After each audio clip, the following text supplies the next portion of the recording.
প্রবন্ধ নারী শুধু দেখতে সুন্দরী নয়, মনেও সুন্দরী হতে হবে। কলমে স্বপ্না ধর চৌধুরী। এই সুন্দর বিশাল পৃথিবীর রূপ বৈচিত্র্য আমাকে মুগ্ধ করে। আমি আপ্লুত হয়ে থাকি। তারপর কবিতার সৌন্দর্য উপভোগ করলাম। তখন বললাম, ভালোবাসি, ভালোবাসি। দক্ষিণা হাওয়া এসে আলতো করে ছুঁয়ে গেল। আমার খুব ভালো লাগলো। আনন্দে মন মাতাল হলো।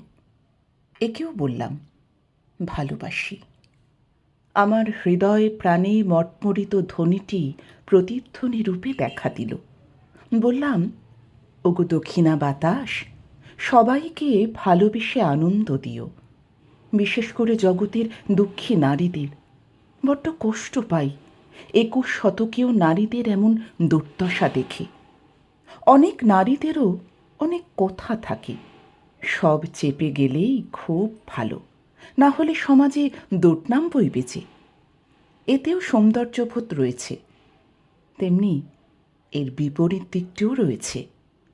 নরও কম ভোগেন না নারীর দ্বারা অত্যাচারিত হয়ে। সংসারে সব কিছু দেখা যায় না, একসাথে থেকে উপলব্ধি করতে হয়। সংসার যেখানে সুখের হওয়ার কথা, এত কষ্ট আসে কোথা থেকে?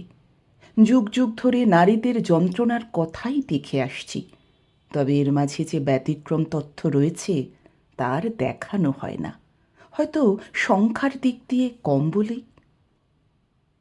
আমার চেতনা প্রস্ফুটিত হতে থাকল।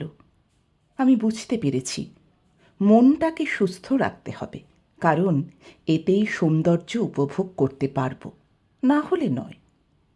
কে যেন স্বপ্নে এসে বলল, এ জগৎ দুঃখময়, সত্যিকারের সুখ নেই, যা আছে তাতেই আনন্দ খুঁজে নিতে হবে।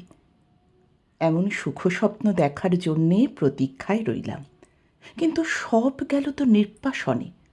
তবুও সুন্দরকে ভালোবেসে গেলাম, না হলে যে জগতের নরকে সুন্দর রূপে দেখতে পাবো না। কেবল নরের নারকীয় ঘটনাগুলো ভীষণ আঘাত দিতে লাগলো। আমি আশ্চর্য হলাম যেদিন দেখলাম একটা নারী কিভাবে অত্যাচারিত হতে লাগলো।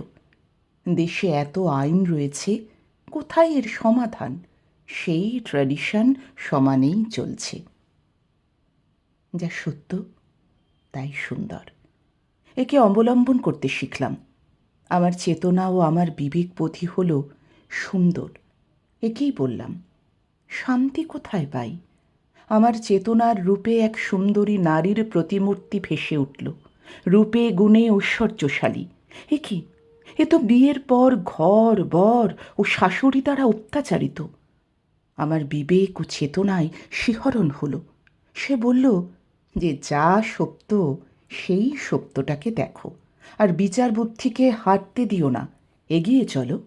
এটাই জীবন। দুঃখকে পুষে রেখো না, সৃষ্টির আয়োজন করো, লিখে যাও ওদের নিয়ে। সমুদ্রকে দেখেছ তো, এত তর্জন গর্জন, অথচ তার নীল জলের ফেনায় ফেনায় আনন্দের কলোচ্ছ্বাস আঘাতে আঘাতে পৃথিবীকে নিরন্তর তরঙ্গ বন্ধনে অস্থির করে দিচ্ছে, কিন্তু তবুও রয়েছে মেলে মিশে। তাই বিশ্বকবির ভাষায় বলছি, ঘুমন্ত পৃথ্বীরে অসংখ্য চুম্বন করো, আলিঙ্গনে সর্প অঙ্গ ঘিরে তরঙ্গ বন্ধনে বাঁধি। অথচ সমুদ্রের এত রূপ ও মাধুর্য বিরাজমান, যা আমাদেরকে প্রলুব্ধ করে। একে ছেড়ে আসতে খুব কষ্ট হয়। যখন যেখানে সুন্দর রূপ দেখতে পাই, সেখানেই আমরা নারীর রূপ লাবণ্যকে উপলব্ধি করি। ঝর্ণাধারায় আমরা স্নাত হই, এমন মিষ্টি ছলছল শব্দ, একেও নারীর রূপ দিয়ে সাজিয়ে থাকি।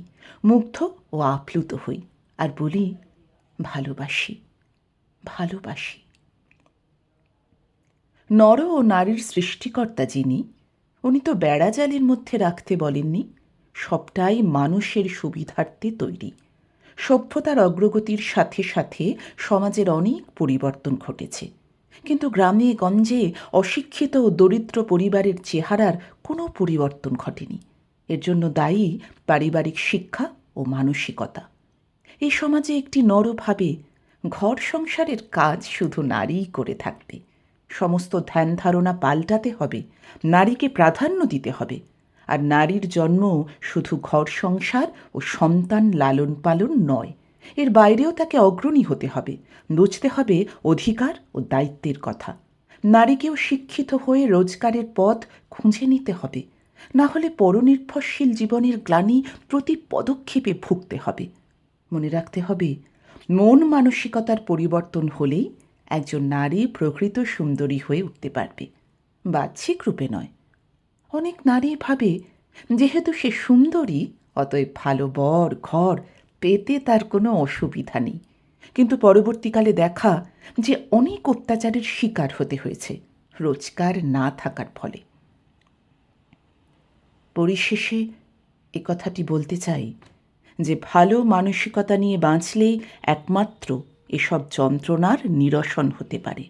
নর ও নারীর রূপ সৌন্দর্যে মুগ্ধ না হয়ে ভালোবাসা নিয়ে বাঁচতে শেখান। চেতনা ও বিবেক যেন পরিবার ও সমাজের মঙ্গল আনতে পারে, সেই শুভ উদ্যোগ নিন। অর্থাৎ সুস্থ নর নারীই পারে সমাজ ও পরিবারের শুভ উদ্যোগ নিতে।